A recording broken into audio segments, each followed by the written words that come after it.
And here we are. We got reigning IPF world champion, USA APL champion, Heather Connor. How you feeling? I'm freezing. It's fucking cold in North Carolina and I can't stand it. How cold does it get in North Carolina?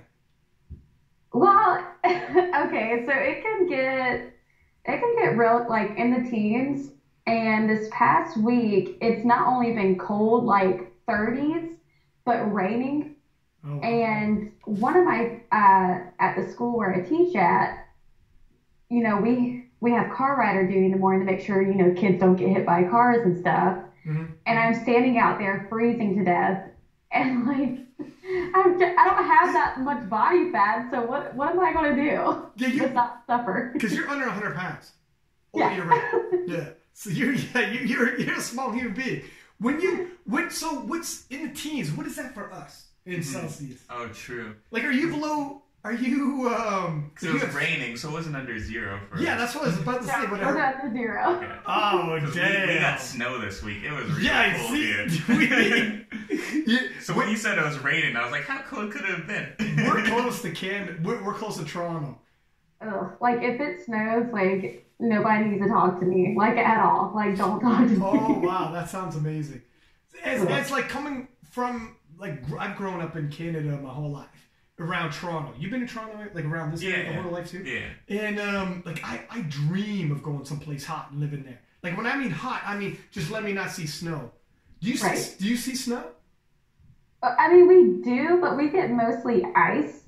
Like that's even better, you know? Yeah. But So it's the freezing. second North Carolina gets snow, like even a hint of snow, they're like shut down the whole state. We're not doing this. No one's driving. No one's going to work. Yeah, see, it's great. It's all perspective, I guess. And I wonder if I actually got my wish and moved someplace hotter, if I would just like eventually shift and start complaining about a slight sprinkle of snow, and I'm like, fuck this. Like, I'm going tropical. I'm going somewhere tropical. Where are you going?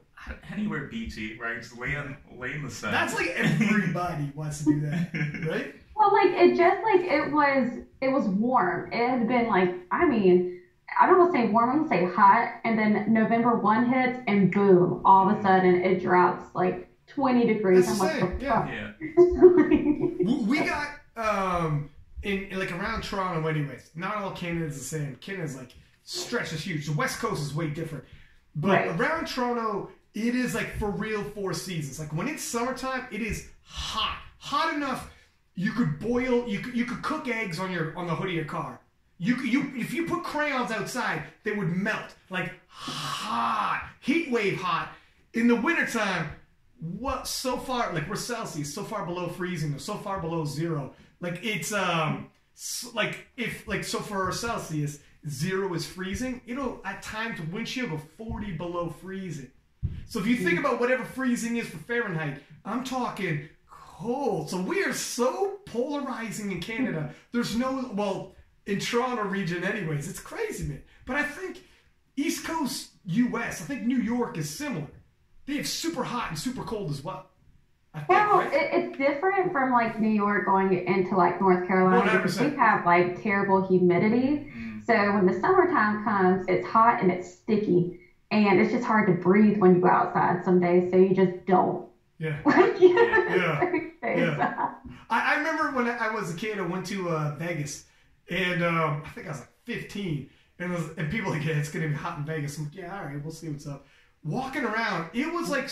It was, man, there was like, we did pit stops inside of random casinos, and they're like, you here to play? What the shit? And we were just like trying to survive, man. You're 15 going to the casino? Wow. So we're like, I don't know why we're in Vegas for a vacation, a family vacation in Vegas. And you know, who does that? That's like the Griswolds do some shit. I was seriously thinking that, but I was like, I don't know if I mentioned this, if they'll know what I'm talking about, but whatever. It was crazy. Now that I think about it, I saw like Norm Macdonald do stand up. It was wild, man. I'm thinking about it. But anyways, I also went to when the IPF World Championships were in Texas. That was a whole nother level of hot as well. Like, I just hated it there. Like I hated Colleen, so. Did you? Yeah, it was lame. Like I like to be around everybody, but Colleen of all places. Like I get like if you've been there plenty of times, you're like, oh, okay, why? But whatever. Yeah. I mean, it's a military town, right? Yeah. Like, it's just straight up. There's not like it's definitely not a touristy place. That's for sure. Mm-mm. And you see that around like all the other military like towns. It's not pretty. So no, you have to go to the next city over to really experience something. Yeah, and there wasn't like, man, when was the next city over in Killeen? Is it isolated, or is that just the way I felt? Isolated. Yeah. Like you have to drive a little bit. Yeah. That's what I thought. But I mean, here's the thing too, and I'll get your opinion on the qualifications for the U.S. Raw Nationals that just came up. Whoa! There's yeah. She's so with the World Championships, but also with like U.S. Raw Nationals. These competitions are so flippin' big that like if somebody raises their hand and they're in a place like Killeen, but they're willing to take it on, all right, shit, shoot fits, kick it, because it's hard. There's the U.S. Raw Nationals is, in terms of the amount of lifters, as big or bigger, I think, than the IPF Worlds. They're so flippin' many. So they in the way Canada works, and I think some other nations work, and there's like far fewer, you have to do a local meet, then a provincial meet, which is, for anyone listening, it's the same as like a state level, and then a regional, which is like several provinces, and then nationals. And then you qualify for nationals with like totals. In the US for a while, some people, they do a meet, they're in the Raw Nationals real quick. Like, they'd be in there in their second competition, and they'd be like, holy shit, there's no cutoff. There's no such thing as, there literally was no such thing as a national level lifter, basically. It seemed like everybody was making. Everybody's like, so they decided, look, and it's not like the US has got a phenomenal powerlifters coming out of there, like so many world champions. So the level that the Raw Nationals at the top end, super high. But then the spread between was crazy. Like the difference between, in some weight classes, the difference between people in prime time and someone who's in the early day was nuts. It was nuts. It's like two different competitions. They had to make the prime time and everything. Which I like the prime time idea. So when they said, we're going to up these qualification totals, I'm like, bet. Good idea. Let's trim it down a little. Let's make this feel like a national level. Let's make some people work to get there. And if you're not at that level, you don't get invited to the party. That's the way most sports are like. However, my dear friend, and you're waiting. You're patiently waiting for your time. You're patiently waiting for this. What do you think about it? Because your weight class, it didn't change much, did it? No, it didn't change at all. No. Not much. It didn't change at all. And like, we had this discussion like, oh, well, there's just not a lot of 47 kilo women. Okay. But they still should be held to a standard too. I'm not saying have my total, because I know I've made that pretty hard to reach for other U.S. competitors, but at least hold them accountable too. Like, don't just keep giving them like, oh, you can.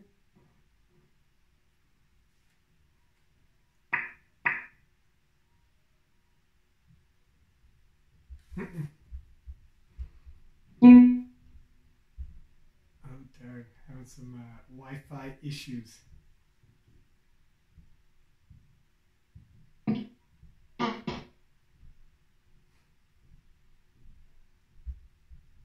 Oh, we might have to call her back, sir.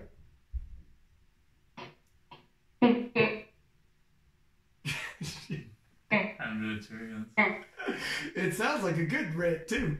Yeah. Okay, are you back? Can you hear us? You froze for a second. Yeah.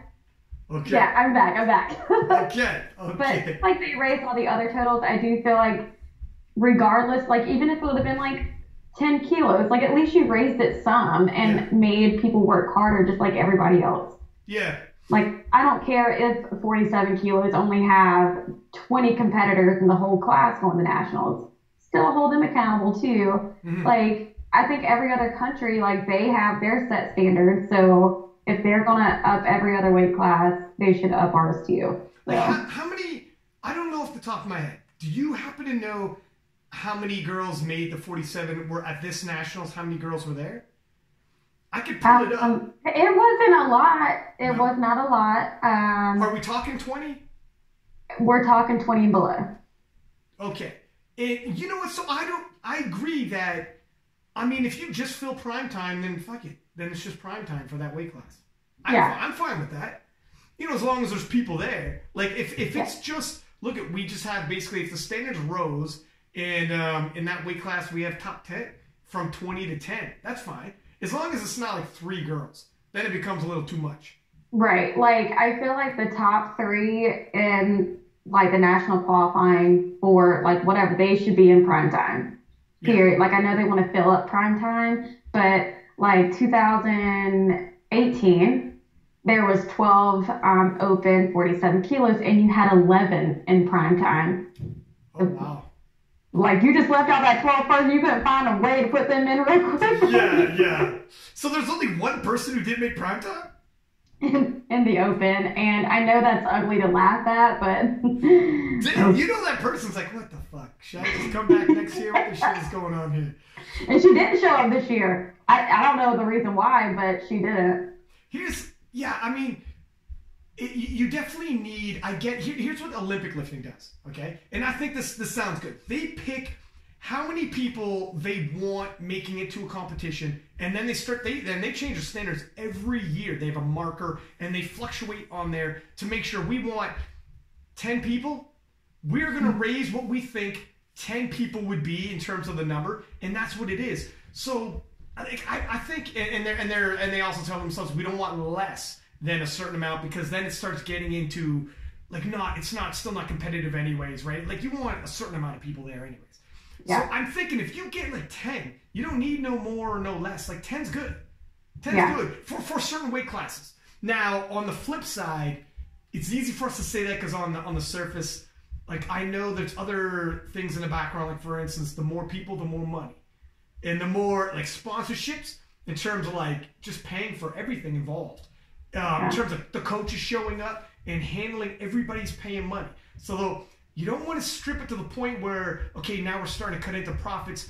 We're no longer having a profit. We're back to breaking even. Because there was a time in powerlifting where there were so few people. If you want to run a big competition, you're doing it as charity. Like, you're not making a dime. And the amount of work it takes to run a meet, and the amount of emails you get, when's weigh-in again? When's my flight? When's? And you're like, aha. Stop it. Like, it's tough. I get it. So it's easier said than done, because I'm certainly not raising my hand, and I'm not going to take on running a national level competition. So it's tough, man. I don't know, man. I flip back and forth on it. I think straight up, purely from a competitive standpoint, I agree with you. Let's raise the bar and say this is national level, and be damned if it shrinks it considerably to only prime time. Now, I did laugh when I did see the other qualifying totals, because they did jump significantly. Like, it wasn't like, hey, let's dip our toes in the water. It's like, hey, let's dive right in. Yo. And people were so upset. And I'm not laughing that they're upset, but I'm laughing at the fact, like, well, what do you expect a national level competition to be? Yeah.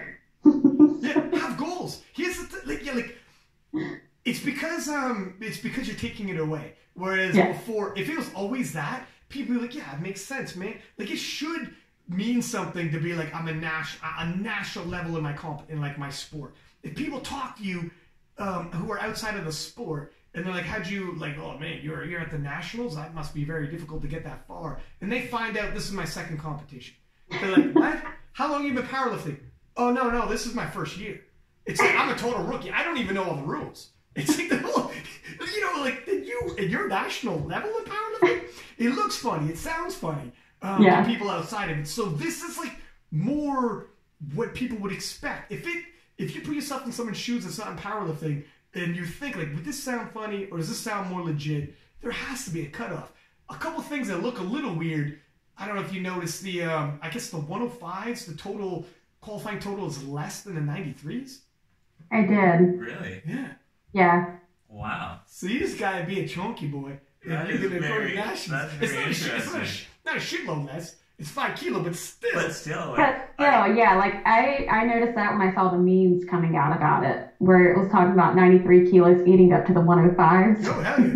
Yeah, well, I mean, man, if you were like right on the cusp and you're like, I want to go to Raw Nationals, I would just water load. Like, I would water load and just not take it out. I would just water load whatever I needed to.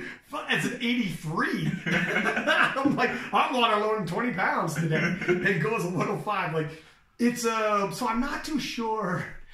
That's where I'm wondering how they ended up finding certain numbers. Mm-hmm. Like, on the surface level, that's one of the things where people might be like, that looks a little funny to me. It did. We're like, maybe they're like, we want a certain amount of lifters, so they just mix up the numbers and be like too lazy to switch it back. Fuck it, it's good. Like, let's keep it. Yeah, fuck it. Nah, I'm not sending that email again. It's good. It is what it is. No, I think I straight up think they looked at all the 105s and they're like, here's the cutoff to make this amount of people show up to nationals. So they picked their number for cutoff, and they did that for every weight class without zooming out and be like, oh shit, that number actually is lower than the 93s. Because what do they think's going to happen to the 93s? They're going to be like, I'm going up a weight class. So it's that number you picked based off of how many people will show up is totally skewed now. Because a shitload more people are going to be like, I'm going to gain weight, get stronger, go into 105s, be somewhat, you know, in terms of IPF points, I'm not going to be as competitive. But fuck it. It is what it is. I don't know. We'll see. Plot twist, USA Powerlifting purposely did this, and we're just all falling into their trap. Plot twist. Yeah. I don't know. I wouldn't mind having somebody on in USA Powerlifting and ask them some of these questions and be like, what do you feel? Like, how did you guys come up with certain numbers? But it is, overall, I'm glad. Like, there's a couple anomalies here and there, and there's always going to be, obviously. But overall, I'm glad they upped it in most weight classes. Yeah, in most weight classes. I'll get over the bitterness of me seeing no change in the 47. Like, it just so happened to happen when, like, Disney Plus was coming out, so I was kind of, like, preoccupied waiting for that. So I'm like, okay, well, Are you on the Disney Plus? I'm not there yet. Oh, I downloaded that the first day it came out. I can't wait to get home. I'm not there yet. Yeah. Did you drop Netflix for it? No. She just made freaking we'll get our powerlifting for a hot minute here, but there's so many like services coming up. We're gonna get right back up to cable billing again. Yeah, I thought about that yesterday. I was like, man, I wonder if like I'm just paying the same as like cable would be at this point. It's going to. It's for sure going to, because you got HBO, Netflix, Disney Plus. It's getting nuts, man. Everybody, Amazon. Yeah, Amazon. Everybody's got something. Some people tell me a show now, and I'm like, who's that?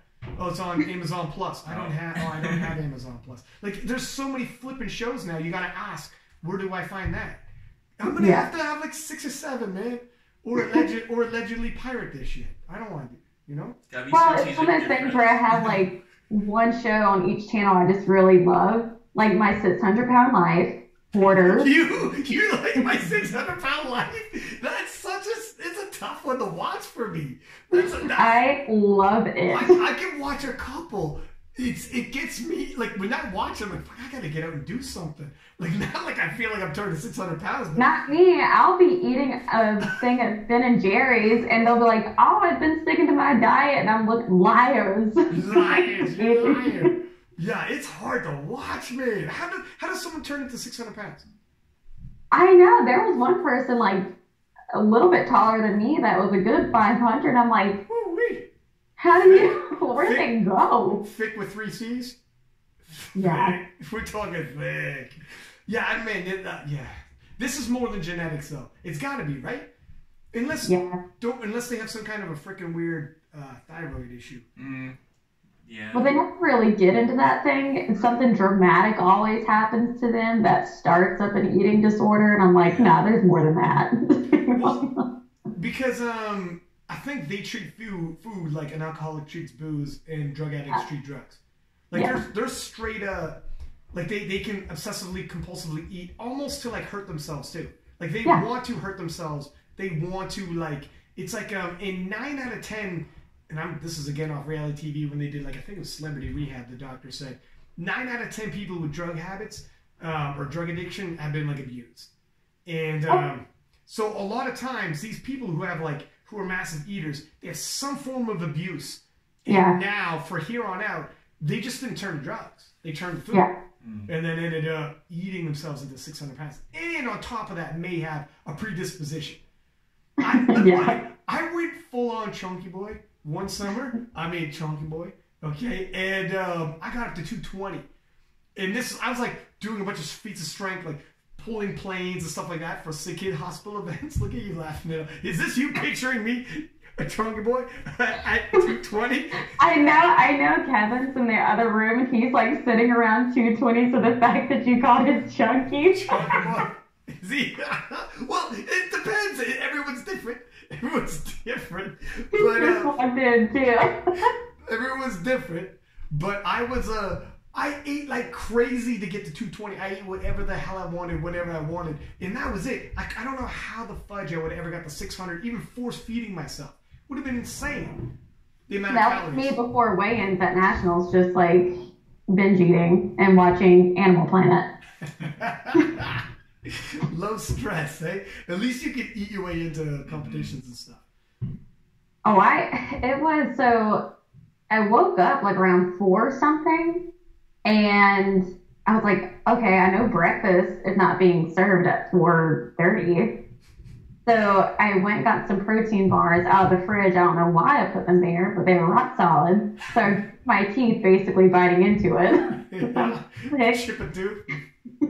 Then 6 o'clock comes by and I eat breakfast, thinking I could go to early, check-ins for my equipment. They're like, no, you got to do it right before you weigh in. I was like, okay. So I walk over to Target, which is conveniently right beside the venue, and get a whole box of like Uncrustables and just stuff. And I ate a whole box just sitting at home, at the hotel. So, and then somebody was like, "Are you still eating?" I'm like, "Well, yeah. Why not? I'm bored." YOLO. Let's do this. Let's do this damn thing. I want to double back to so because I want to talk about U.S. Raw Nationals. I want to talk about Sweden. I want to talk about all that. But you were gone for a minute. Can we catch people up? Because last time I had seen you in person was Belarus. I think it was the Belarus airport. We were all going home, and you see me, and you're like, oh, I know that guy. There's a person I know. Because Belarus was way different. Belarus is another world. In terms of visas, in terms of look at your face, in terms of visas, language, everything going through the airport, it's a little intimidating at times. It is. It's really intimidating because I'm sitting here I'm reading up on this place. I'm like, wow, this sounds real dangerous for American school. So I'm like, well, what if they sound really mean while looking at my passport, trying to get into Belarus, and kind of well, just don't look at them. I was like, okay, cool. So I handed my passport, and the first thing he's like, look at me. And I was like, oh my God. You're like, yes, sir. Yes, sir. Yes, sir. I was like, I'm just going to stand here and cry and then probably get deported because he just raised his voice at me. I think they probably think you're trying to hide something if you can't make eye contact. That was probably looked real shady. I probably did. You're avoiding eye contact at all costs. That's the opposite of what they're looking for. Like, what the shit? Yeah, I probably looked real shady because who knows what I was trying to look at. Anything but him. The guy walking around with a gun, I don't know. Damn. But yeah, so Belarus went well though. And that's I said, put it lightly. So you took a win in Belarus. And then what happened in the stretch? You had to take some time off. So I had some gastric issues that led me going into the hospital to where I was back and forth to the bathroom and just dropping weight significantly fast. And it got to the point to where about 2 weeks out from that Raw Nationals, I was back in the hospital. Oh, wow. I was like, holy crap. And when they weighed me, it was a good 43 point something kilos. Wow. So I knew it was kind of I was not doing so hot. Yeah. Whatever I ate, I was throwing up. And I remember I got so sick one morning. I even come into the kitchen to drink some Pedialyte or Gatorade. I don't remember which one. But in this like process of going to the kitchen, getting that drink just to replenish, I was throwing it right back up, going back to the bedroom. And I'm like, yo, we got to go to the doctor. Yeah. So GI complications were happening, and I was like, you know what? I can't do nationals right now. Like, they didn't want me wearing a belt, nothing. Because they needed to find out exactly what was going on. And if I'm going to be honest, like, if I'm wearing a belt, the last thing I want to do is push my body and have a bowel movement.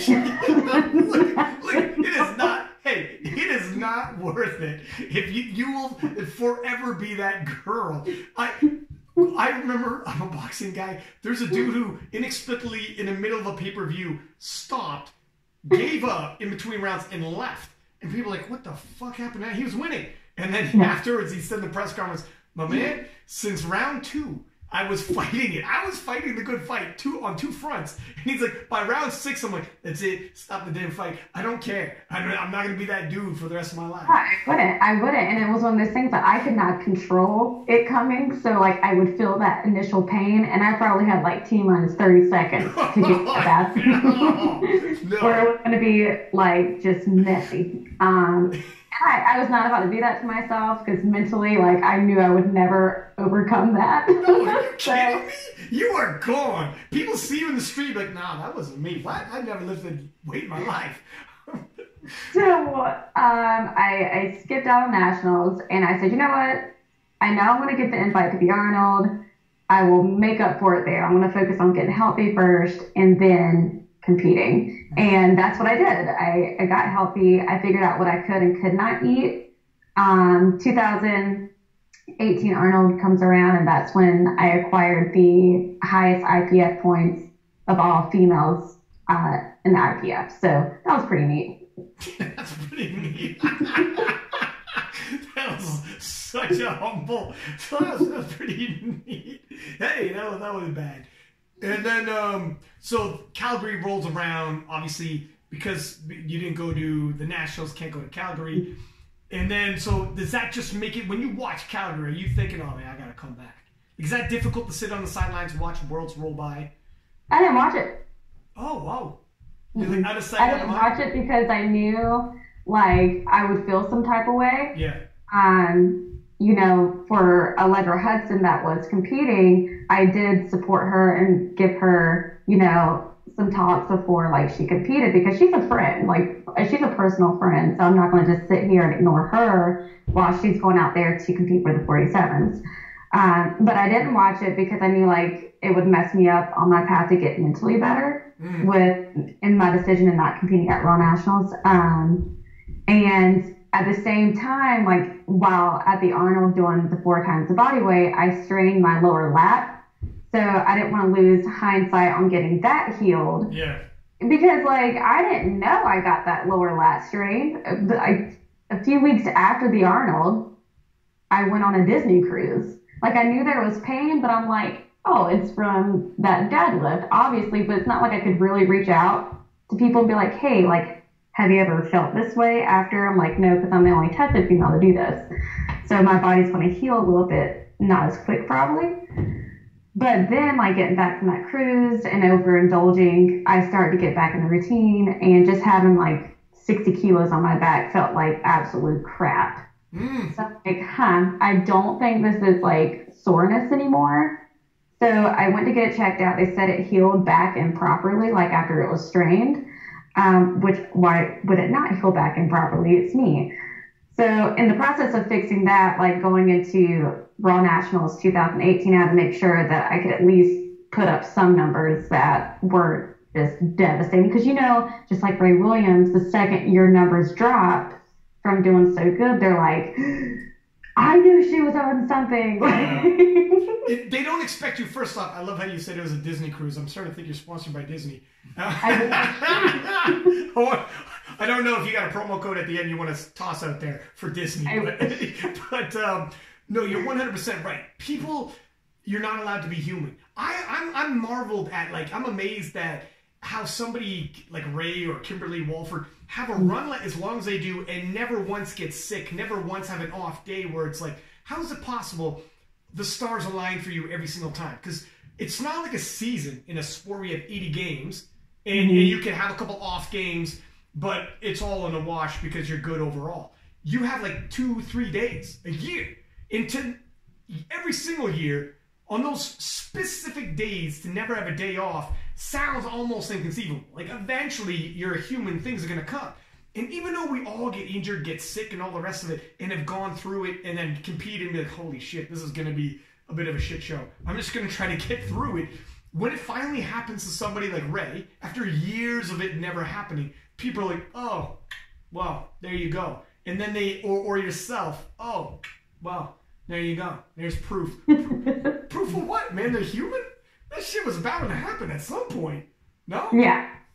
And I knew going into that Nationals, it wasn't going to be my absolute best, but we did what we could. And, you know, our main goal is always to win.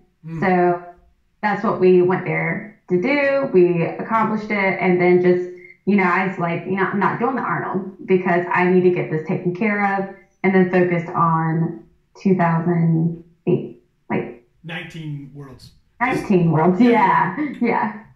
I got you. I'm following. See, I'm following your timeline. I'm with you. Yeah, and sometimes it's all about just basically punch a ticket to go to the World Championships. So you decided, because we're in Canada and our Nationals is it's right around the same time as Arnold's, and that timeline to Worlds is a quick turnaround. Especially if you take, like, if you're on top end, you take any kind of banged up from a competition, which can happen, man, eventually. You know, if you're leading anything into Arnold prep, and you got any kind of knickknacks from banged up from, like, that prep, you got no turnaround to like, ease that off. You got to go put the foot back on the gas, right to World Championships. And I think that's what's going to happen with, especially for the women that's competing in Sheffield. Well, women and men, you know, because we're really going to put a lot out there. So I want to get to that in a sec. So let's talk about Sweden though, before we get to Sheffield, because, like, yeah, we got to talk about that too. But so going into 2019, your goal was really to unveil the full package. You want to show up in Sweden at 100%. You want it. You've beaten. What was that illness, by the way, that you had when you couldn't keep any food in your body? Did you ever find out what it was? It was Crohn's. And how does that, I don't know much about it. Is it gone now? Is it something that you just, no. It's a life thing? Yeah. And you just, it's just a matter, let's speak on it a little bit, because I've heard about it, but I don't know much about it. Right. So basically it's an infection in your intestines, and like a lot of the foods that I could eat, like I didn't know that I could no longer eat, like certain spices, fatty foods. Like if I take in too much, my stomach just starts swelling and it becomes like super painful. So a lot of the foods I was used to eating, you know, because I didn't know what was going on, I kept eating it. So because I kept eating it, I was throwing up or having bowel movements. And I'm like, why is this happening? So when I dropped all that weight, like I eliminated so much after figuring out what was going on. Like I was the most strict I've ever been on a diet in my life. And I think that's what happened going into 2018 Arnold. My body weight just stayed hovering around 44 kilos because I had dropped so much. It's gradually coming back, but I was just terrified to eat certain foods because I'm like, is this going to make me sick? Is it not going to make me sick? So I had to be very conscientious about what I was eating, but now I'm starting to implement more foods. Like I'm starting to add more red meat back into my diet. Like we went out to eat the other night, and the second I started eating red meat, I started swelling. And I was like, oh my gosh. And TMI, it started swelling. I need to fart. And then if I don't fart, it's going to hurt really bad. And I'm going to have to go to the hospital. Wow, that's a big fart. Holy moly. You're nurturing that thing.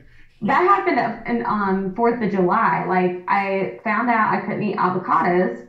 Well, I make guacamole. And I'm like, oh, I've never made guacamole before. Let me just, a little taste won't hurt anything. Yeah. So I did. And like at 3 o'clock in the morning, I'm WebMDing what's happening to me. And I was like, my appendix is bursting. So, because WebMD, they're going to tell you everything in the book. So I get taken to the hospital. They do like 3 ultrasounds, like on my pancreas, my gallbladder, and my appendix. And as they're doing it, like, I'm starting to feel like they put this warm jelly on me. And it's like, wow, this feels really good.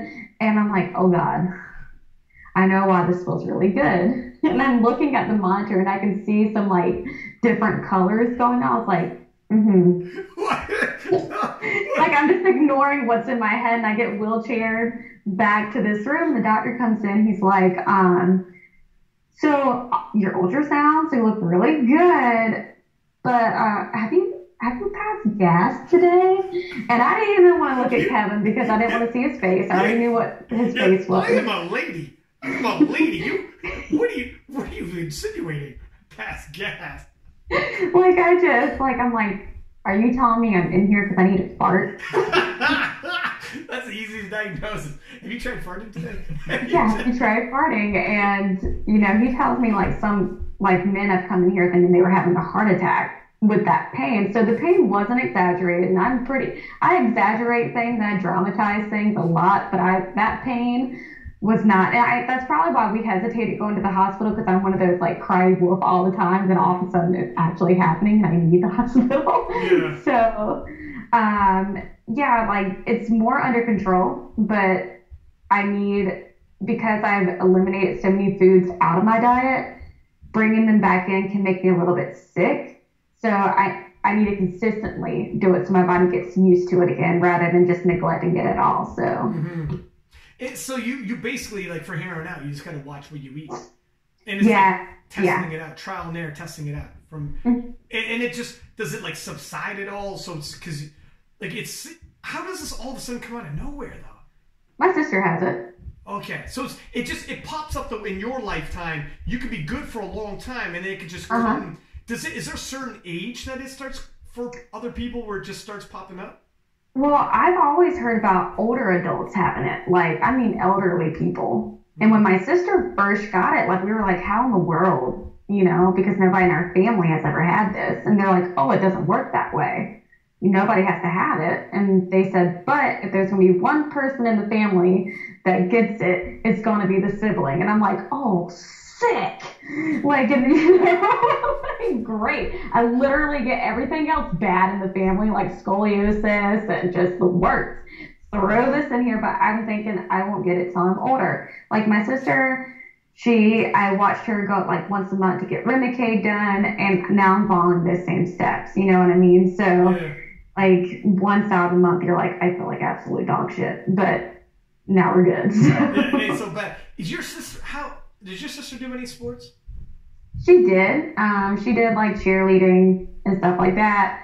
And it just really has if you don't stay active, the medication and stuff can make you gain weight. And it has its different effects on everybody else. But she had her own personal life going on, they were trying to have babies and stuff like that. She's still able to live a really healthy and wonderful life. Yeah. Just once out of the month, we got to do the thing together. So. Yeah. And is she an older sister or younger sister? Older. How much older is she than you? 2.5 years. See, that's like me and my brother.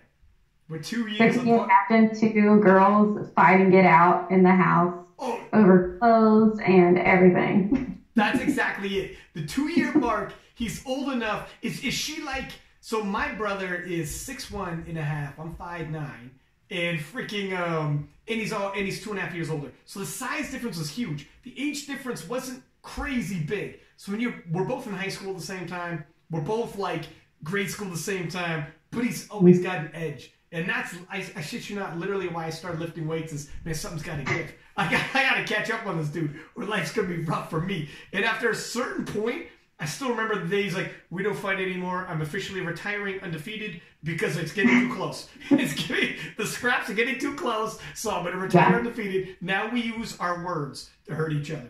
And then, But is that how you guys grew up? Well, we are the same height. We were the same size. Oh, wow. That'd be an entertaining scrap. Oh yeah. Well, so she was more and she still is. She's more the quiet type, and I'm more the loud, like let's do this type. Yeah. But because like we were so similar, like even our voice was about the same. Like if somebody called and she didn't want to talk, then like I would answer and pretend I was her. Whoa. And I'm like, that could go bad. Actually can't talk. I'm doing homework. Like so she didn't have to tell them. Oh, whoa. Wow, that could go two ways on you though. You gotta be careful. Yeah. You find things that you don't need to hear. Oh yeah, well we would do that thing where like I knew she was on the phone with her boyfriend or something. I'd get on the line and listen, and started big fighting. This is and that doesn't happen no more because people don't have landlines anymore. Right. Right. Those are underappreciated. Yeah, I had somebody actually come up to me the other night when I was coming back to my house from walking my dog. The chick was weird, but she was like, "Hey, do you have a house phone?" And I'm like, "What is this, 1994?" Like, no, I don't. You go. Get off my property. Did you come from the past to save? Like, what's your deal? Is this Terminator? What the fuck's going on right now? Do you have a house phone? She's like, what day is it? Is Donald Trump president? Is this real? What's happening? What day? What the shit? When I grew up, so I'm dating myself a little bit. But in high school, it was the 90s, and we didn't have, like, social media. We didn't have, like, cell phones was kind of unique. You might have, one of your boys might have a cell phone, but most of us did not. I remember my wallet. I had a piece of paper with all my boys' numbers written on it, and then there would be, like, pay phones, and you would, like, pull over, I got a call, so-and-so, let's see where we're linking up, because he's not here. And you just needed someone to be there when they were there. Like if someone was late, you're like, what the fuck's going on? Let's go up the street to the payphone. I'll give them a ring because you just like there was no texting. Shit, I'm a little late or I'm here. It was like a whole nother. In terms of social media and the whole nine, I'm glad I'm not growing up in this because there'd be so much videos and shit. Yeah, like that. I'm glad like all of that happened before video cameras are around. We were coming up. If you showed up with a video, it's not like just a phone in your hand. You have to look like a cameraman on set to a movie because you have an actual camera in your hand, like a weirdo at a party. So people are like, what the shit are you doing, dude? So there's none of that.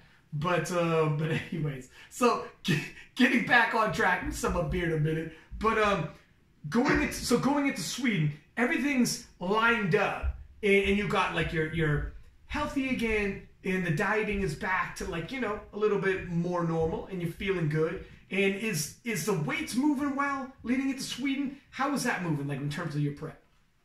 So I'm real lame and like a month out from Sweden, I'm like, hey, let's try some squat shoes.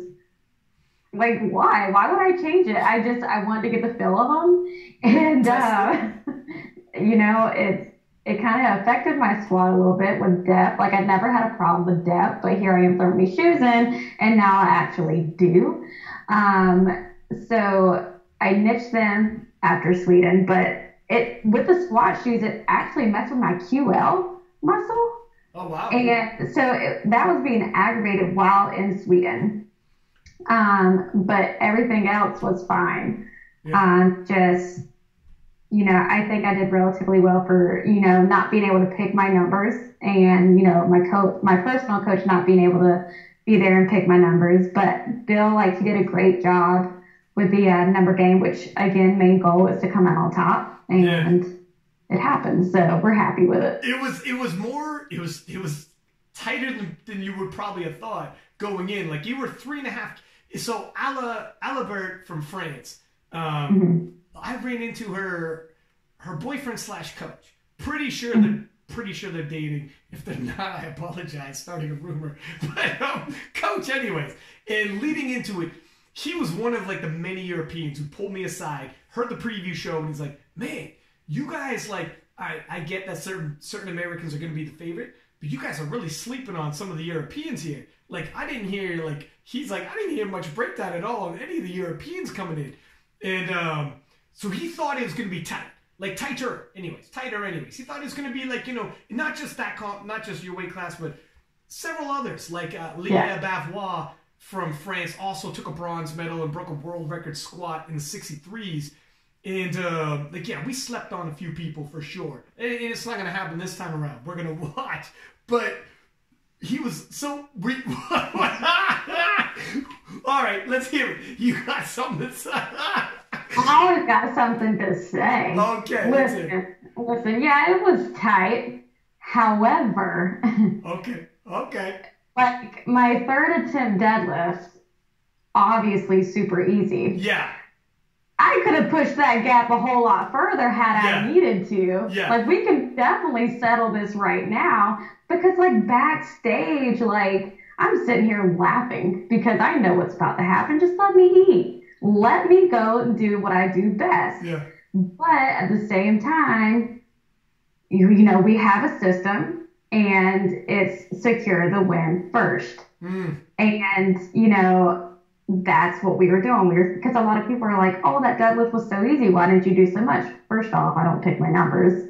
Second, we're securing the win. Yeah.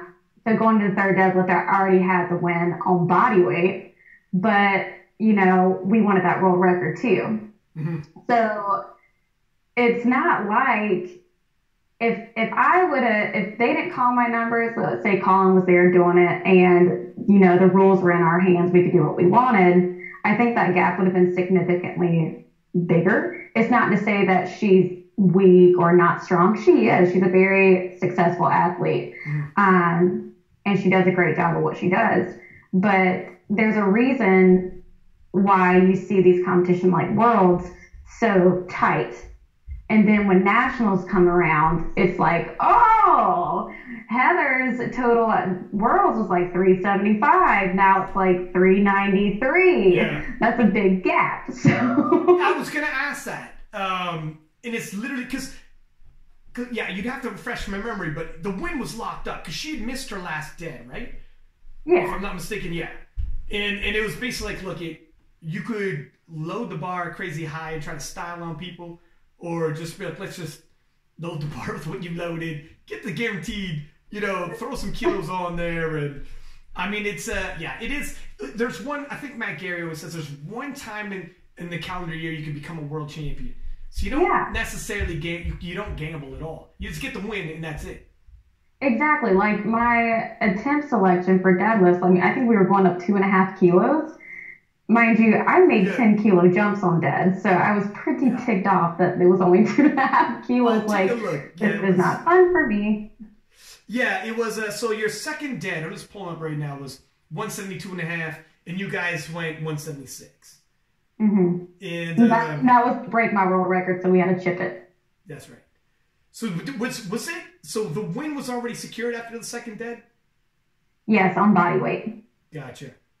And then the third... And then third deadlift just, you know, we went to break the world record, which again, like, the world record is under my current American record. Yeah. So that, like, I'm kind of making it a little bit difficult on myself at this point.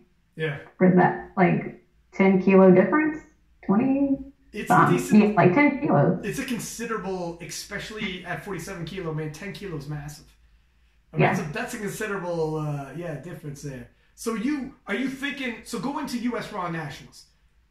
Because it's the same kind of deal where you have one day of the year where you can become a world champion, but you also have like one day of the year to become a national champion and punch your ticket for the next world championships. So it's kind of like, is your strategy different in U.S. Raw Nationals to not go as conservative? Like, why do you think there's a difference between the two when it comes to the totals being put up? Well, I think it really depends on the person. Like, if I knew that there was somebody like super close behind me, I'd probably be a little bit more conservative with what I was doing. But going in, I felt super confident. You know, everything was going good. I switched back to my regular flats on literally everything. So training was going great leading up to it. I could not complain. The day of, I even told Colin, like, hey, weird, but I feel the same way I did for 2018 Arnold, which is spooky. And because when I feel that type, I know I'm going to have a good competition. Like, I know it. And sure enough, you know, we went 9 for 9 and had a very successful meet, and it was fun. Let's talk about that last dead that you messaged me, and you're like, what the shit? People got to get off my back. You had memes, and I would post completely unrelated, and you were like, man, people are bringing me up in the comments. It was Caleb Williams' dad, and you're like, what the shit? Leave me be. So it's literally just one specific guy. Like, this guy, like, I would hate to be, and maybe his relationship, you know, is a whole lot different, but I would hate for somebody to just hold on to something. Like, I mean, Instagram, Facebook, back to Instagram, like anything that he can comment on, he will. And I messaged him, I was like, hey, let's talk. Like, you were obviously very upset about it. And didn't message me back. Of course not. But, you know, people are entitled to their opinion. We were having a great competition. And, you know, you only have a certain amount of time to put in your, you know, next attempt. After that second, I was like, man, my pec kind of tightened up. I was like, so we've had a great day. Let's just do 396. You know, we won't break the American record, but it's close to 4 times the body weight. Mm-hmm.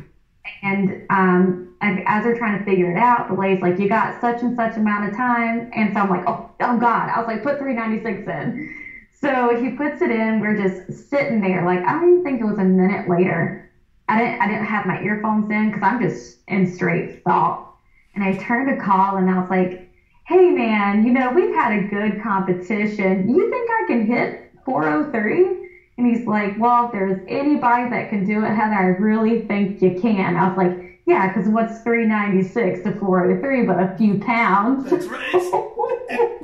A few pounds was very heavy. It is like the difference between, okay, so 7 pounds. So people think 7 pounds is nothing. But when you're on your top end, a freaking pound will be the straw that broke the camel's back. It starts to get incrementally, like, exponentially heavier every freaking pound. So when you do the math and you're like 7 pounds on 400, it's nothing. It's nothing. Yeah. You won't even feel that. But you are at the top end, not just yourself, but of what humanity's done, your size won't. We've never seen this happen.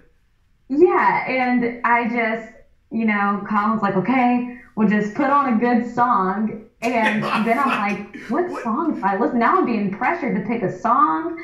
So I picked The Greatest Show by The Greatest Showman. I don't know if y'all have seen that movie, but whatever. Anyway. Is it Disney? Is it Disney? Please. I bet. Is it a Disney movie? Yeah. Of course it is. And that promo code, by the way, we'll put it in the description of this.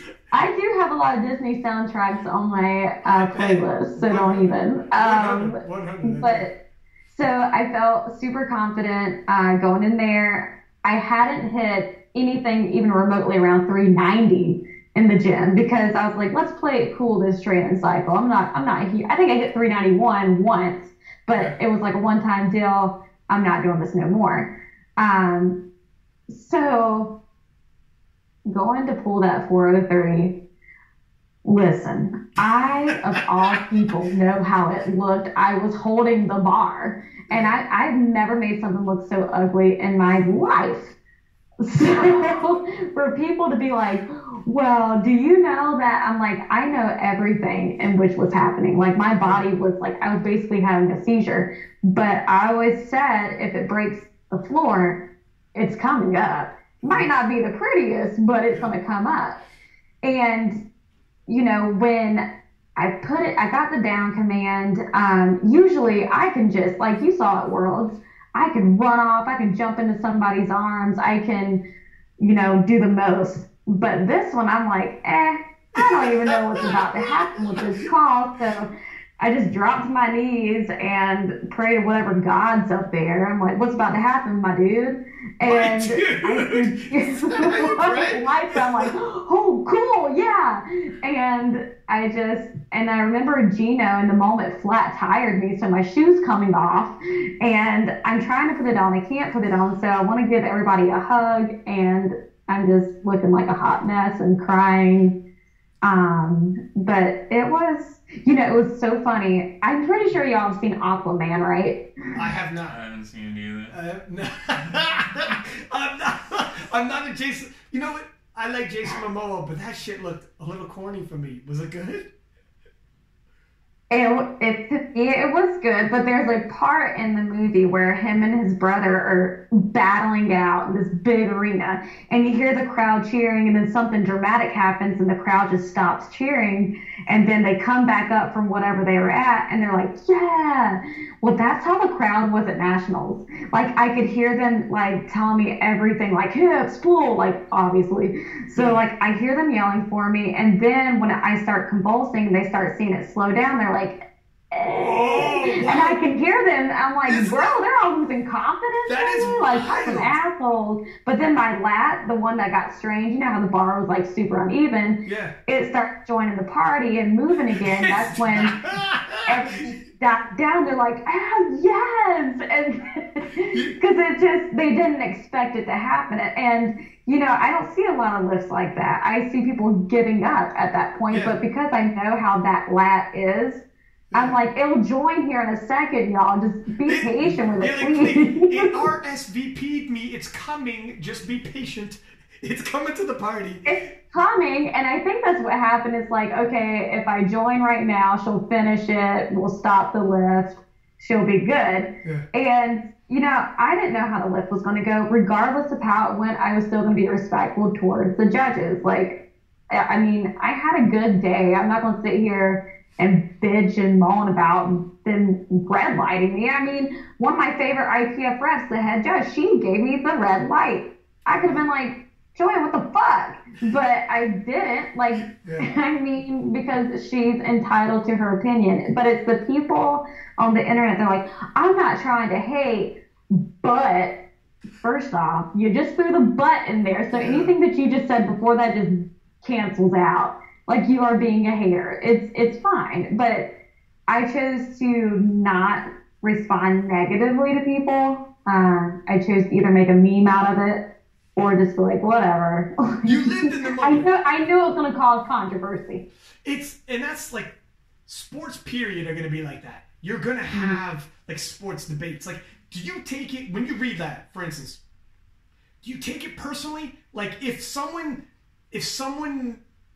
let's not say a friend, because friends, let's say someone from the sporting world, powerlifting, said, you know what, I don't think I would have called that towards Heather, phenomenal lifter, but she probably got lucky on that call. Would you take that personally? I did have people say that. But would you? My friends, who I would consider friends, who are, Cat 2 IPF reps. Like, there's one rep in particular I send all my videos to. Mm-hmm. And he'll let me know, like, do you want me to be friend judging or do you want blue tie judging? I was like, I want blue tie judging. And do you take it personally? What way did you take it in that instance? Not a training video, but that video, because training's easier. It's a little high, but that video, when you have an emotional attachment towards breaking, like, you break into the 400s, etc., it's a big deal for you. If that person or anybody says, I don't know if I agree, how do you feel about that emotionally, like, personally? Can you pull it aside?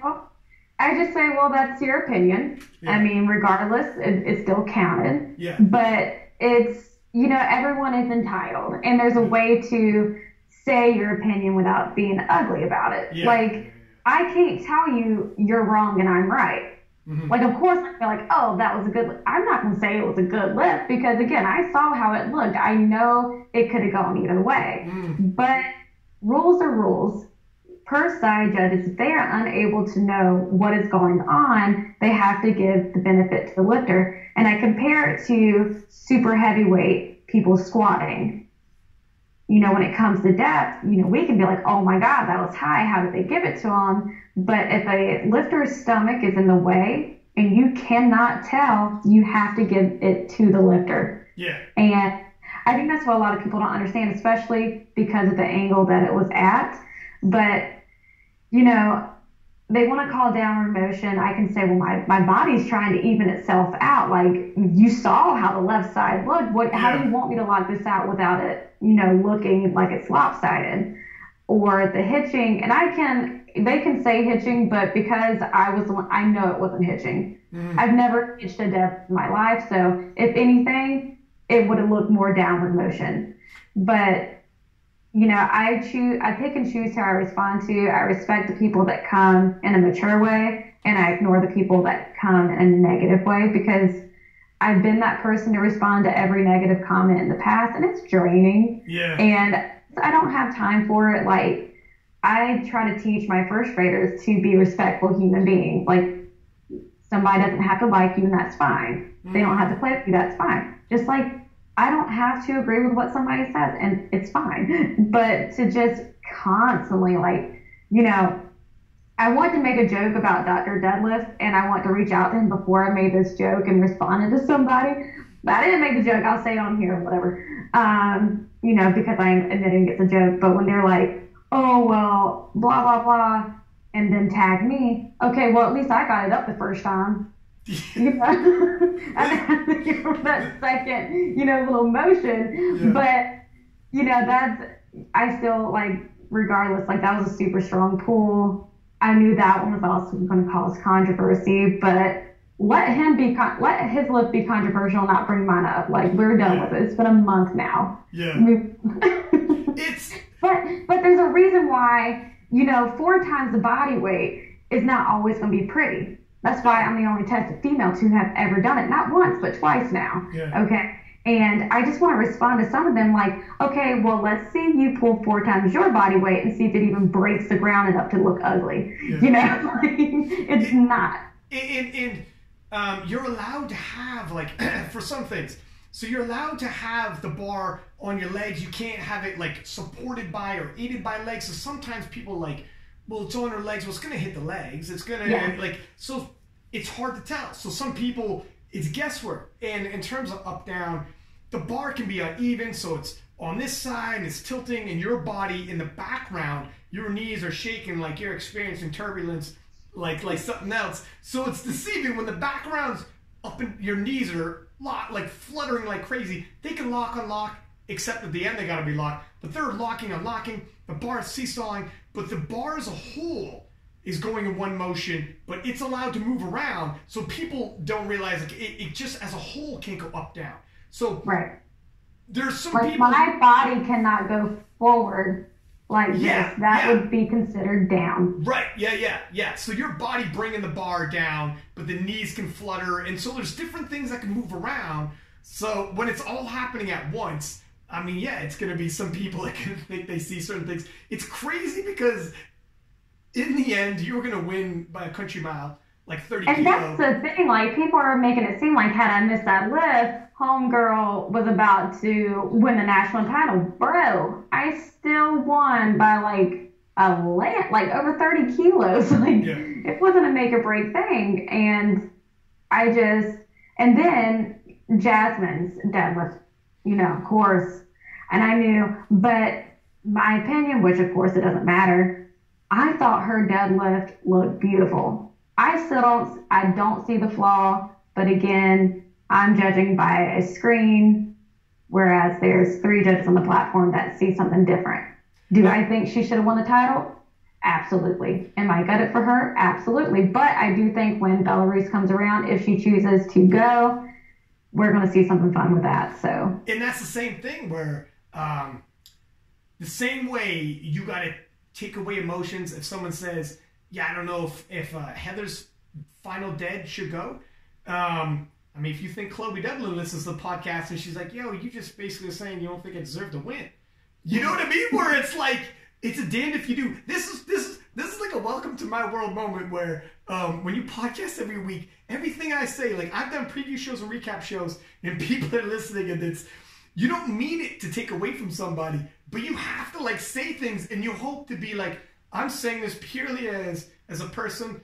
There's nothing, like, you're a beautiful person, whoever it is. I'm just talking in general. But as a sport, only a sporting call, I'm going to say this, because if I don't, I'm pussyfooting it and no one listens to that podcast. So just like you said, what you said right there, that's where people would be like, hey, but the shit, you're basically saying it shouldn't have won. You're basically, you know what I mean, where it's tough. I don't care what Chloe thinks. I mean, if Chloe looks at the video, she'll be like, oh shit, you know, that was a great pull by Jasmine. But at the same time, Chloe's not going to be like, oh, Jasmine should have won over me. Like, congratulations to her. But I know she can see the video too. Mm-hmm. And, you know, she's an amazing lifter just like Jasmine is. And I think that's what's going to make it more fun when Worlds does come around. Because I think that lit a fire in Jasmine just a little bit more. It almost reminded me of like a Kimberly Walford situation. Like, now the fire is lit inside of her. She has a lot more to prove, and I think that's what we're about to see out of Jasmine. Like, I've gotten this taken away from me not once but twice now, because I watched her at Worlds and I saw some like, oh crap, like the depth issue. But I think she's coming back with a vengeance, and I'm super stoked about it.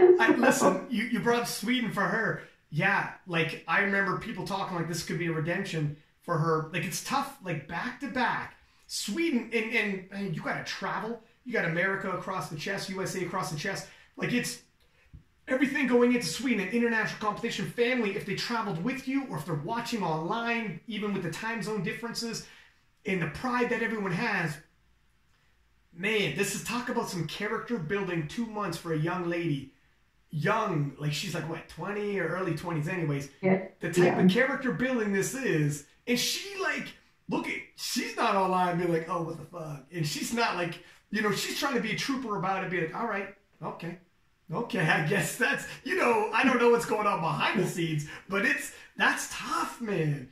This it is tough.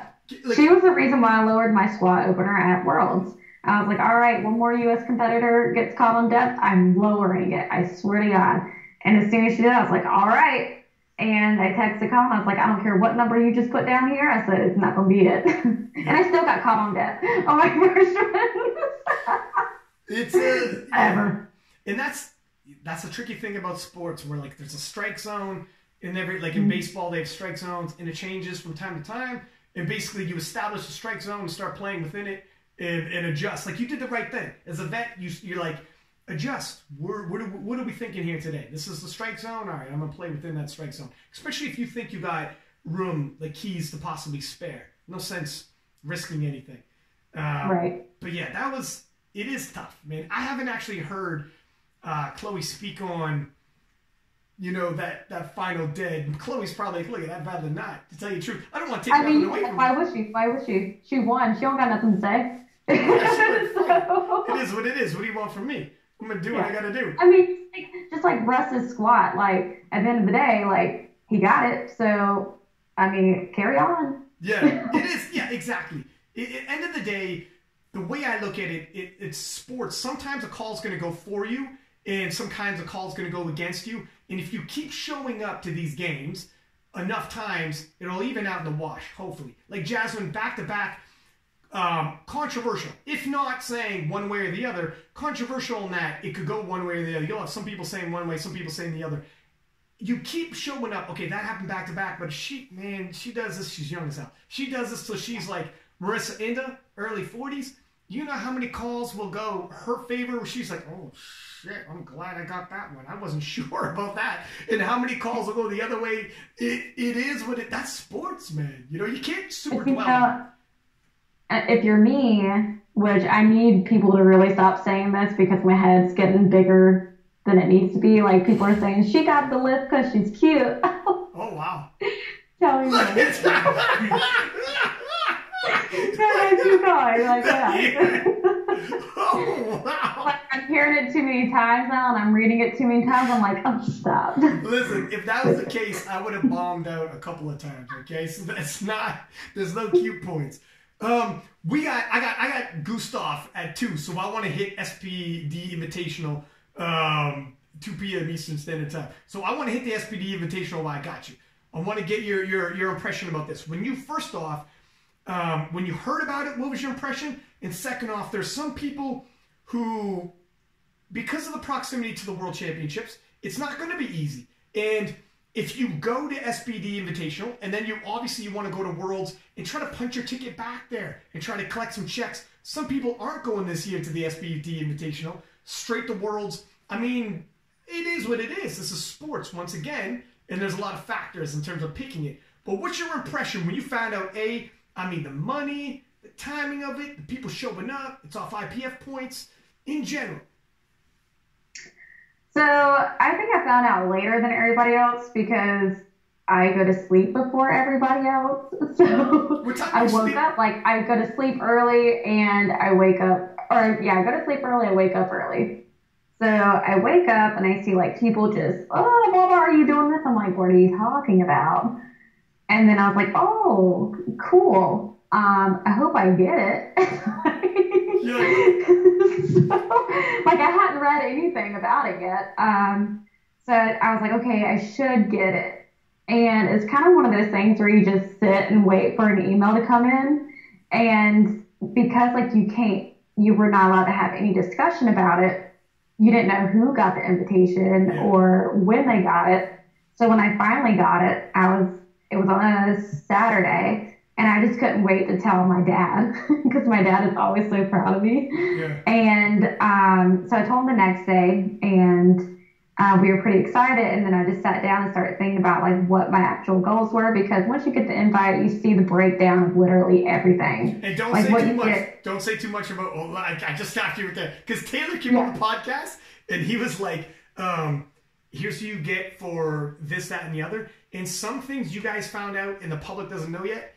SBD hit me up. It was like, hey, Taylor totally dropped too much. So don't say too much of what you get. Let me stop you there so I don't get another message. I won't do that, but it does say the breakdowns of everything, which is neat. I get it allows me to set goals for myself because I know what I can obtain.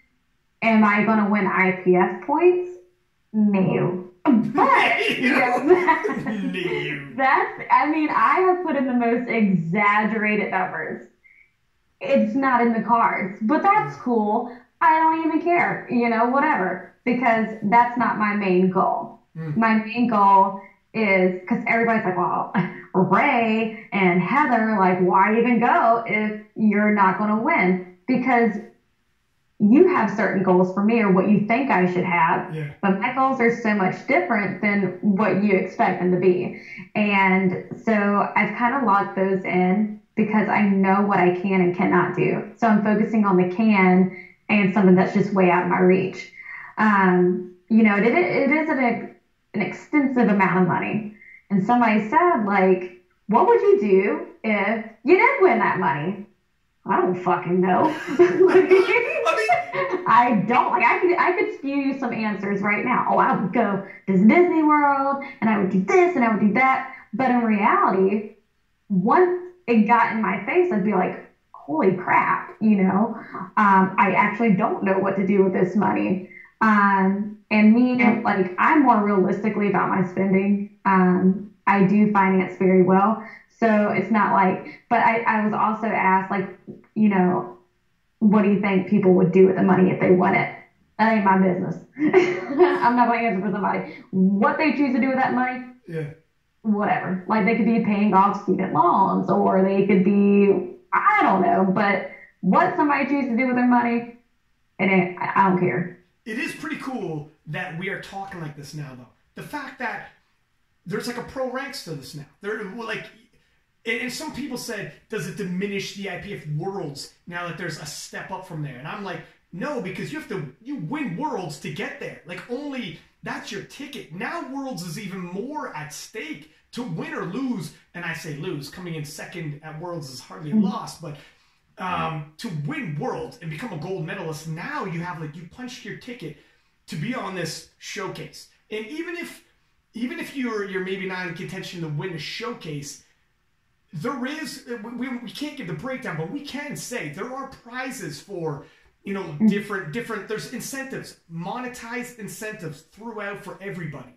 And on top of that, everyone's going to watch this flipping thing. I'm sure if you're a powerlifting fan, you're going to watch this. Well, the thing is, I of course I did get asked, how does it feel being the lightest person going into this competition? Well, it's great. You know what I mean? Am I intimidated? No, because I've been the lightest competitor before based off IPF Wilkes, and I came out on top. I don't need to explain why I'm there. You know why I'm here. Or else I'm not going to reintroduce myself, you know. I'm not worried about the people I'm going against. Like, people should be like, oh, holy crap, there's a 45-kilo female here. Like, what does she have to bring? And these are people, because, you know, I don't walk into places being like, shit, I'm Heather Connor. You know who I am. No. Because even at Nationals, the guy that was commentating comes backstage and he's like, oh my gosh, like, I am making the live stream, just love your hair. But he didn't know who I was. What? And, you know, I'm known for my hair, you know, but I didn't embarrass him. I didn't go like, you know what? I was just like, oh yeah, cool, do your thing, man, do your thing. But so every competitor that's going to be there, they know who I am, they know what I can do, so they know what to prepare themselves for. So it's, and just like, I mean, I know every single one of them. And I told myself the other day, like, I always find something I dislike about a competitor that drives me to do a little bit better. But I really like every single one of them. So. Yeah. It is. You find something you don't like about people, just like at the Nationals and Worlds? Well, Worlds, it wasn't hard for me to find something I didn't like about somebody, because some people just run their mouth too damn much and get caught. Oh, so, damn, really? Wow. Yeah. I ain't gonna name no names, because if they listen to the podcast, they know exactly who they are. Wow. But, you know, I had to call some people out during that time, and, you know, it kind of looked embarrassing when Worlds came around. But is that in your weight class or different weight classes? Same weight class. Oh, wow. Just look at me trying to work this. Look, I just mind my own business, and I wake up and I'm like, what the hell?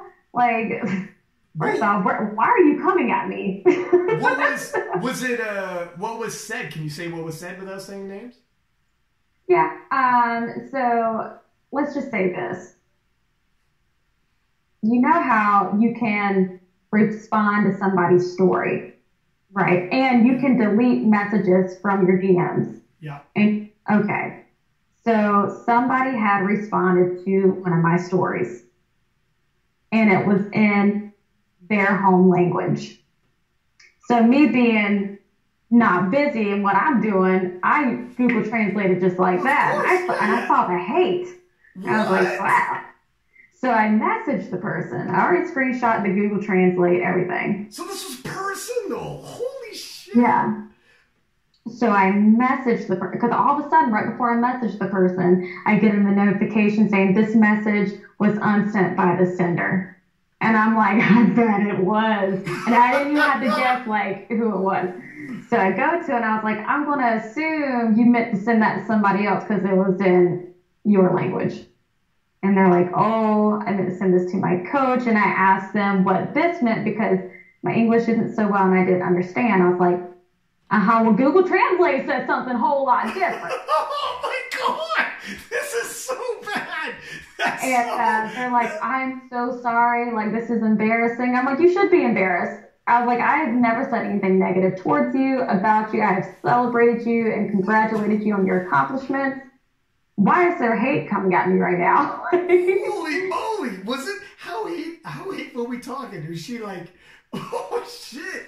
Wow, is this? That is, you know. Basically what the message was saying like, because I had just had like food poisoning that whole week. So I took a whole week off. And when I came back, like, I'm not expecting my list to be extraordinaire, but, you know, getting back under the bar for squats, like, my depth was iffy. I know that, but I posted anyways because I was glad to even have the weight back on. Mm-hmm. I hope she hits that kind of depth at Worlds. Oh, wow. Well, okay, that's not too bad. So, like, why would you wish that upon? I would never say, hey, you know what? I hope you bomb out. Yeah. No. For sure. Like, what's the point of being hateful? Like, it's not like you've ever beat me before. Like, don't start something with me, because now you're just going to piss me off. And they're like, well, I was just trying to be funny. I said, I can be funny too, but you ain't going to like it. Like, don't test me, because I'm a sweetheart. I am. But don't cross that line. Like, just, it's untasteful. Like, don't be disrespectful. But when Worlds came around, like, I told them, I was like, don't you dare speak to me. Because I don't deal well with fake, so I have to compose myself before that. And I I got myself together before Worlds, and you know, I did congratulate this person on their performance after Worlds. Yeah. Just like I did every other competitor. But it doesn't look so good to do that and then, you know, not be able to back up what you're saying. Wait, like, shit, I didn't. Okay, first off, I'm glad it was still in the realm of sport and not in the realm of, because before you had said what it was, I was like, oh man, I hope it wasn't like she got like crazy personal on you and said some shit that's like, oh no. At least it was still in the realm of sport. Yeah. No, that would have happened because I even said, I wonder what everybody would think if I posted these screenshots in my story. What would they think if they saw you acting this way? And she said, please don't do that. I'm not going to do that. But you know what I mean? It's embarrassing. When you went to Worlds in your opener, you missed on depth. Were you like, son of a bitch? She's probably loving this. Were you go back to the warm-up? I think every competitor waits for me to stumble. I mean, that's the thing. I'm on top. I expect people to want me to do that so they can be on top. Yeah. All right. That's true. But, you know, like, so that's to be expected. If I want to stay up top, I'm going to have to fight for it because I know multiple people are trying to take me down at this point. Mm-hmm. But, you know, when I missed on depth, I was like, whatever. Yeah. You know, because, like, I'll get it the next time. Let me just stop being an idiot. And I got my next two. But I knew, like, for me as a lifter, what I lose on kilos, I need to make up somewhere else. Thankfully for me, my strongest lift is the deadlift. So I can easily make up those kilos there if I need to. You always got the last say. You will always have the winning pull in your hands. Oh, yeah. And, you know, we were doing an SBD shoot at Nationals, and I love smiling. Like, I'm just great at it. I cannot take one of those, like, really serious photos. And Zach, he was like, all right, Heather, just think of, you know, you're at a competition and somebody thinks they're going to win over you. And I was like, Zach, that's going to make me laugh even more. Like, shit, look at you. Look at you. With that. I know that sounds like, oh my God, talky, but I laugh at situations like that because it makes me feel better. Yeah. Oh my God. And I love how your arm is draped over your chair right now when you said that. Look, this is phenomenal. This is great. So now that this happened, is this like a bit of I guess it's not a rivalry still. Do you yearn for Orhi Brett Gibbs confrontation where you're like, holy shit, I for real don't know now? That happened in Belarus because the Swedes, like those Sweden girls, I mean, they're strong as hell. Oh yeah. And that was a situation because they really did push me. So I thought I was going to walk into them going into Sweden. Unfortunately, both of them, because I asked the Swedish coach, I'm like, hey, like, where are they? Mm-hmm. And they had their own personal reasons as to why they were not there, but I did look forward to that. So she was on the list and updated. She was no longer on the list. I'm like, crap, like what happened? Because I knew if there was going to be anybody to put, like I knew who was going to push me. And I knew certain lifters who had progressed very well, they're going to try to push me too. But that's to be expected when you get to that level. And I want it. Like, if you're not pushing me, I don't want to be bored. Yeah. Like, make me win. Like, I don't want to be given a win. I want to work for it. And that happened in Sweden. Like, I missed a squat. I missed a bench. I'm being pushed a little bit harder than I want to be. Mm-hmm. But I could still pull more if I needed to. That's the thing, right? Like, yeah, we're that moment where you're like, holy shit. You know, there's very few times where you got to go back a few years. Like Belarus is a hot minute ago where you're like, wow, okay, I'm in a battle here. This is tight. You know, you got those emotions coming down to the last pull where the coach is like, Heather, we need this. This is for the win. As opposed to, you're good. The win's locked up. This is just... You know, there's a different feeling. It still means something. Well, the only person I can really blame at this point is myself. You know, if I get caught on depth, if it's 2-1, 2 people saw it as a depth. Like, I can't even dispute it. Like, okay, just do better. Hashtag Russell Orhe. But, like, it's one of those things to where to hold myself as accountable as a lifter, if I want to be successful, I got to do the things that make me successful. I can't just be missing attempts because it's giving somebody else that leeway. And I remember Bill, like, Colin doesn't get in my face. People don't get in my face because then I'm just like, what are you doing? Like, back up. I just don't like it. Yeah. So Bill gets in my face and his finger, he's like, oh, wow. And he says, champions don't miss lifts, Heather. And I'm like, all right, Bill. Bish, get out of my face. Bish, get out of my face. Yeah, at that point, like, I was mad. I'm like, how dare him get in my face? And then, like, he went for a fist pump. I didn't see this, but, you know, and I just ignored it. Oh, wow. But it looks like I purposely did that. But, yeah, like, the moment I heard him, but I'm like that cat meme at the dinner table, just like, why are you yelling at me? Like, but he's right. Champions can't be missing lifts because we're only making it a little bit harder. Like, the coach can only do so much. Yeah. But if you go out there and you fuck up on depth or you miss a command because that's stupid, you know, that's on you. You can't blame anybody but yourself. So, you know, like Belarus, I learned something from Sweden. I had to learn because I've experienced failure. I know what failure feels like, and I hate it. I hate it. I don't like failing at something that I've worked my ass off for. So I make sure I'm doing the right things to not feel that way again. So, and what are we looking towards 2020? We're getting another W in Belarus. Like, you're going to Belarus, right? Oh, absolutely. Yeah. Okay. I'm never going to be like, I'm not going to get the dub. Like, yeah. I'm always like, what do I sound like being like, oh, yeah, I don't know. This is going to be, no, mentally, I'm always like, I'm going to win. I mean, though, some people are actually saying they're not going to Belarus.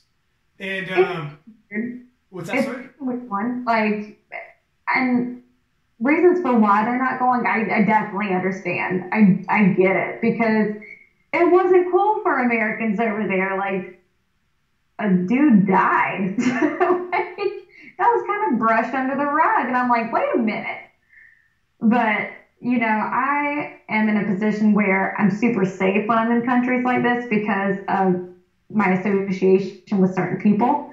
Like, last time I was in Belarus, I had a burner phone, like, connected to the embassy, everything. So if something were to go down, I'm going to be the first one that's getting like, what? Did you just, are you CIA? What the fuck are you talking about? Burner phone? It had a Belarusian SIM card and everything, so I could. What is your background here? Are you saying too much? Are you undercover?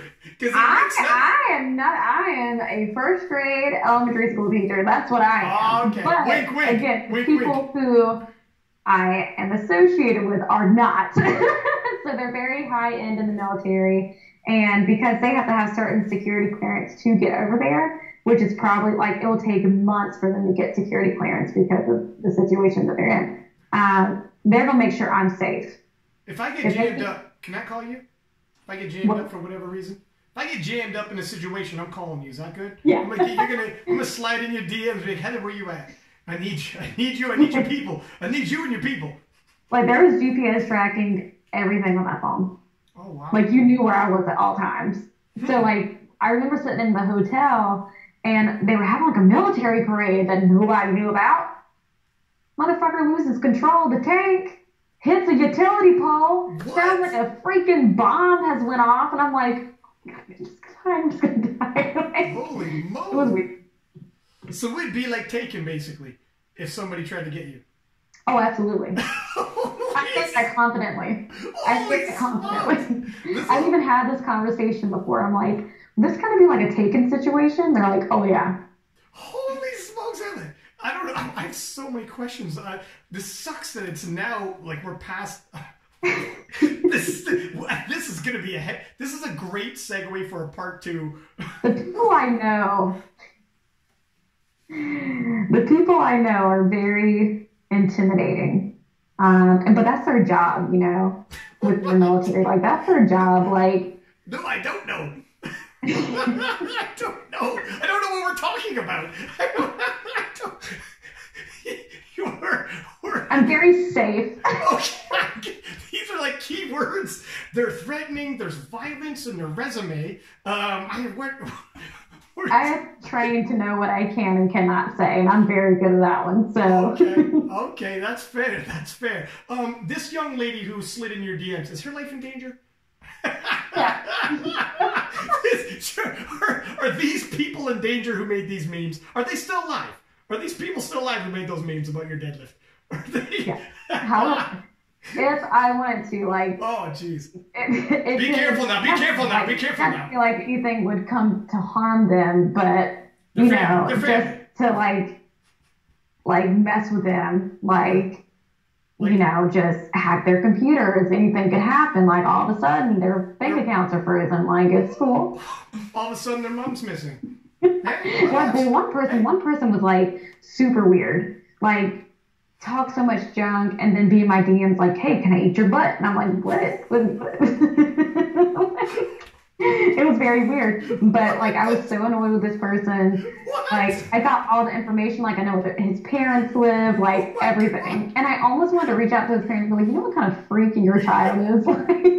Holy moly. This, like, I have all the background of this person. So. The last half of this podcast has changed on a dime. We started off talking about Disney. Okay. That could be like a whole thing on itself. The title of this podcast is Murder, CIA, and Eating Butt. That's and by the way, great segue for that Disney promo code. We're going Anybody that knows me knows I love Disney. Like, that is not a secret. Like, I tell my first graders, like, please don't get in these arguments with me because I will skip this whole lesson just to, like, argue with you right now. Like, just save it for recess. About Disney? Yeah. Yeah, okay. Yeah, they think they know more than me about it. No, you don't. So. Really? Wow. You kill it. You crush at the Disney trivia? Yeah, like, they have it on the cruises. Oh, wow. Like, people be hating on these Disney cruises. Let me just go ahead and say, because they're like, oh, kids, No, like, they have adult-only sections. Like, where you won't even see a child. Yeah, so yeah. It's pretty fun. It's really fun. So. Yeah. I've been to hotels like that. I got what you're saying. When you, like, where it's, yeah, you're not allowed having kids past a certain point. But is it like people in mascots and shit like that? No. Okay. I mean, they do have, like, meet and greets, like, at certain times. Like, if you want to meet Mickey Mouse or whatever. Yeah. Be at this set location at this set time, and but they're not just, like, roaming around like, hey, look at me. Like 3 o'clock in the morning, you're at a bar, and you're like, am I seeing that? Or what the hell's going on here? If I drank too much, whatever. You don't see Mickey Mouse in the bar drinking. That's how I get drunk is on a Disney cruise off of strawberry daiquiris. Oh, yeah. Hey, I'm with you. Listen, okay, so we're past the time, but this got too good. And I had too many follow-up questions. But I got to get my man Gustav. We got a heart out here. I much appreciate you coming on the podcast. I have so many follow-up questions. It's ridiculous. I think I'm going to get a lot of DMs from this. But thank you for coming on the podcast. Thank you for the candor. I will see you when I see you. I can't necessarily say when the next time I'm going to see you is, but I'll see you soon. We'll put it that way. And good luck with training. We're going to keep in touch. Thank you. Y'all have a good day. Talk to you later. Bye. See ya. Oh, wow. Okay, I'm speechless. Oh, wow, sir. Let me just grab this. I'm safe. I'm safe. So, yeah, we got a heart out here. Got to talk to my man Gustav. But, oh, wow. What are your thoughts to close that out, bud? I'm speechless. Just like, I'm safe. I got people. Like, yeah, if I go missing, they know. Like, she said, you know what I mean? Like, no, I don't know what you mean. I don't know what we're talking about, man. I got. Like, what is the level of these people? I have so many Are they following you from the States? Are they like States into what? I don't know. Hope you like the podcast. And we covered it all. Until next time, make sure you subscribe. Give us high ratings. Post this up in your Instagram stories. Be careful what you're fucking saying, also, apparently. And especially to her. Yeah, be careful. Yeah, be a div. Take your memes down. And until next time, Six Pack Labadat. Cafe Fitness. Peace.